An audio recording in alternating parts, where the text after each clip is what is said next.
తెలంగాణ రైతులు ఆశగా ఎదురుచూస్తున్న రైతు భరోసా స్కీముపై రేవంత్ రెడ్డి సర్కార్ కీలక ప్రకటన చేసింది. ఈ మేరకు వ్యవసాయ శాఖ మంత్రి తుమ్మల నాగేశ్వరరావు దీనిపై క్లారిటీ ఇచ్చారు. తెలంగాణలో సాగు చేసే రైతులకు మాత్రమే రైతు భరోసా ఇవ్వాలన్నది సీఎం ఉద్దేశ్యమని తెలిపారు. అయితే రైతు భరోసా పథకాన్ని పంట రుణమాఫీ తర్వాతే ప్రారంభిస్తామని మంత్రి స్పష్టం చేశారు. ఖమ్మంలోని వేంసూరులో మీడియాతో మాట్లాడుతూ ఈ కీలక వ్యాఖ్యలు చేశారు మంత్రి తుమ్మల. రైతు భరోసాకు సంబంధించి కౌలు రైతులు ముందే మాట్లాడుకోవాలని తుమ్మల నాగేశ్వరరావు సూచించారు. కౌలు తీసుకునే ముందు చర్చించుకోవాలని తెలిపారు.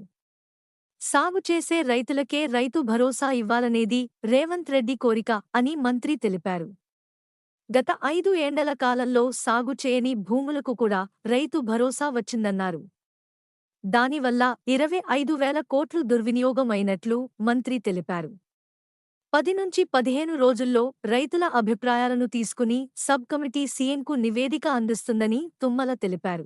రుణమాఫీ పూర్తయిన తర్వాతే రైతు భరోసా ప్రారంభిస్తామని మంత్రి చెప్పుకొచ్చారు. రైతులందరికీ ప్రభుత్వమే ప్రీమియం కట్టే విధంగా సీఎం రేవంత్ రెడ్డితో మాట్లాడినట్లు తెలిపారు. రైతు బీమా కూడా కొనసాగించాలని చెప్పినట్లు తెలిపారు. రైతులందరూ మంచి వ్యవసాయం చేయాలని మంత్రి సూచించారు. భవిష్యత్తులో పామాయిల్ను ఎగుమతి చేసే స్థాయికి తీసుకెళ్లాలని తెలిపారు. పామాయిల్కు రూ. 17,000 మద్దతు ధర ఇవ్వాలని కేంద్రంతో కూడా మాట్లాడినట్లు పేర్కొన్నారు. పామాయిల్ పండించేలా రైతుకు భరోసా కల్పిస్తామని మంత్రి తెలిపారు. కాగా ఆర్థిక పరిస్థితి ఏమాత్రం బాగలేకపోయినా ఆగస్టు 15వ తేదీ లోపు 30,000 కోట్లు రుణమాఫీ చేయబోతున్నట్లు మంత్రి స్పష్టం చేశారు. మా యూట్యూబ్ ఛానల్ చూస్తున్నందుకు ధన్యవాదాలు.